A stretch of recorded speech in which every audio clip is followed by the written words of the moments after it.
She joins us now, sharing her story. Natanya, thank you so much for being with us. I can't imagine what you've been through since 1999, and then all the emotions that must be coming up over the last couple of days. I can tell you that immediately, the moment she opened her mouth, you could see that Combs was listening intently to everything that she has to say, as well as those jurors. After Jennifer Lopez was dragged into the Diddy lawsuit over allegedly being the gun mule in a 1999 nightclub shooting where Diddy and J-Lo allegedly made a rapper named Shine take the fall and spend 10 years in prison for them, people started digging into her past and it raises some questions. I don't know if he was present with that, but I know he had been hanging around with him in London, in Paris, different places.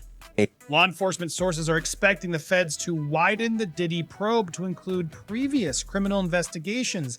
Now, we know Diddy was criminally investigated regarding that shooting in New York, but I didn't realize the extent of J-Lo's involved. And I said, Puffy shot me in my face. This man testified. I testified in the criminal trial. This man testified in the criminal trial. People are like, why didn't she speak up then? Why is she saying something now? She want clout. Are you dumb? J-Lo is just, I don't know. Every man she's been with has said the same thing, except for Diddy.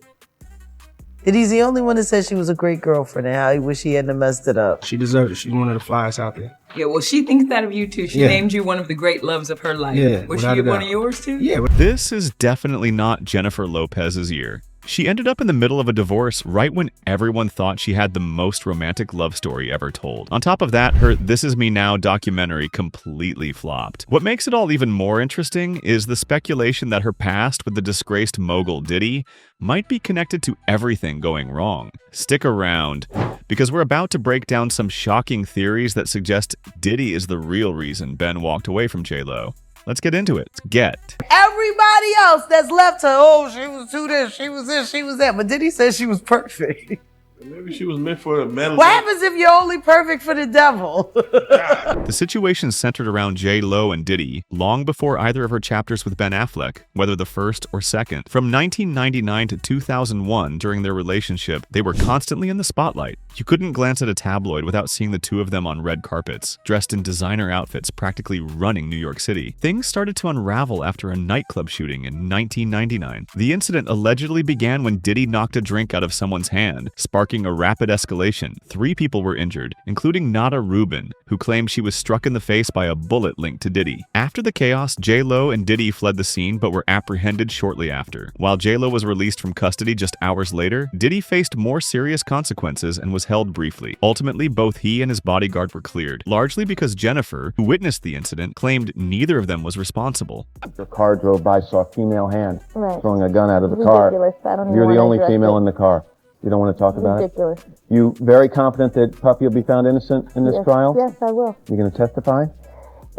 Now that everything has come to light, people are beginning to suspect that she may have lied to protect Diddy's image, something that might have been her biggest mistake. Do you know who actually took the fall? Shine, also known by his birth name Moses Michael Barrow, was a young rapper under Diddy's wing who quickly faded from the spotlight. Shine was at the club that night and ended up serving 9 years in prison. Despite the incident, Jennifer and Diddy remained together for around 2 years before ending their relationship in 2001. In interviews, both of them spoke kindly about each other, never hinting at any resentment, even though they were involved in a serious criminal incident. This has led many to question whether their bond was deeper than it appeared.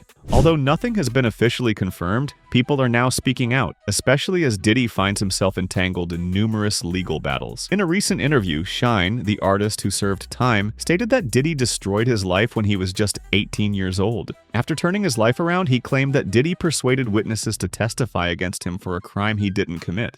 I was defending him, and he turned around and called witnesses to testify against me, and he contributed. He pretty much sent me to prison. It is also odd that the shot victim Nada never altered her account. She claimed that Diddy shot her while he was brandishing the gun. And I said, Puffy shot me in my face.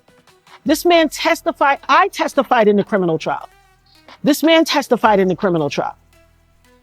People are like, why didn't she speak up then? Why is she saying something now? She want clout. Are you dumb? Jennifer could also be facing serious consequences if any of these allegations prove true. She publicly insisted that Diddy wasn't carrying a gun and that he was innocent. Now, people are questioning why she has remained close to him and everything surrounding their history feels increasingly confusing. Some believe he has leverage over her. Perhaps that's why she stayed quiet.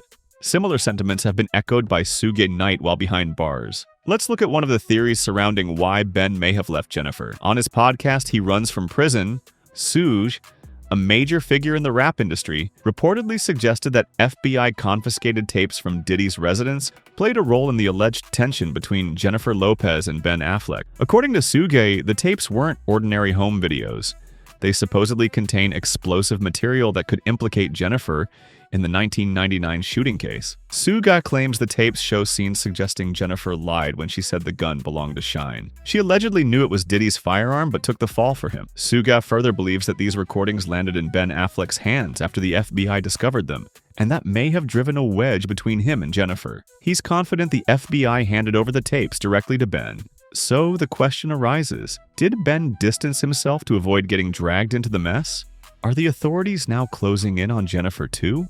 The theory, while unverified, has sparked considerable speculation. It's hard to say if this is solid evidence or just another myth from within the hip-hop world. Still, it has pushed many to re-examine the rumored breakup of this high-profile couple. It might not even be about legal risk. Just the idea that Jennifer still has any ties to Diddy could have been too much for Ben. Combine that with Jennifer's reputation for being image-conscious, romantically public, and somewhat high maintenance, and you have the ingredients for serious relationship tension. Let's now take a quick look at the key personality clashes that may have driven these two apart. As fate would have it, 20 years later, here we are. Yeah. And I'm like, I felt inspired in the same way that I did when I did that first record. I was like, I'm going to make This Is Me now. It is very clear that Ben was the one who decided to break up with Jennifer because she was in love with him. Given how obvious it is that celebrities are rushing to disassociate themselves from Diddy, Ben might have simply adopted a harsher position. In my life, been through a lot of different kinds of experiences with the press, and it's not my favorite part of the job. It's not what I would choose. The fame that comes with stardom is something Ben Affleck has never been fond of. He tends to stay out of the spotlight except when it's time for press tours. That's why many were surprised when he rekindled things with Jennifer, who is often described as his complete opposite in that regard. Here's a quick recap of their romance. After co-starring in the film Giggly, the two began dating in 2002. They were engaged but called off the wedding in 2003 and officially split in 2004. Years later, after each had children and marriages with other people, they reunited and got married in 2022. But just 2 years later, they ended the relationship again, leading many to wonder if reconciling was a mistake for both of them. Ben isn't interested in the celebrity lifestyle, but Jennifer embraces it and actively seeks out the spotlight, even if there was genuine love between them. Differences in how they handled fame were glaring. Ben, who was previously married to Jennifer Garner, has always valued privacy. That became even more apparent when he learned in an interview that Jennifer had publicly shared some of the love letters he wrote her during their earlier relationship. He saw those letters as deeply personal and was uncomfortable with them being exposed to the public. She didn't see the issue, which highlighted just how different their values really were. Do you accept an award for being something that you know you're not? How do you do that? Alongside their personal differences, it appears that the situation involving Diddy's tapes may have been the final breaking point in the relationship. The timing of key events seems to support this theory. For instance, Ben Affleck reportedly bought a new $20 million home in Los Angeles in late July, just weeks before their official separation on August 20th. This came after the FBI raided Diddy's home in March. According to sources from TMZ, Ben had already moved out of their shared Beverly Hills mansion by late June. He made the move before Jennifer returned from a vacation in Europe and told her about it prior to purchasing his own property. After leaving, he temporarily rented an apartment in Brentwood. This sequence of events suggests that something significant, possibly tied to the Diddy investigation, may have created an irreparable rift between them. Public speculation has grown even more intense with figures like Jaguar Wright openly stating that Jennifer Lopez should be held accountable, alleging that her involvement with Diddy runs deeper than she's publicly admitted. Jennifer Lopez should definitely be charged.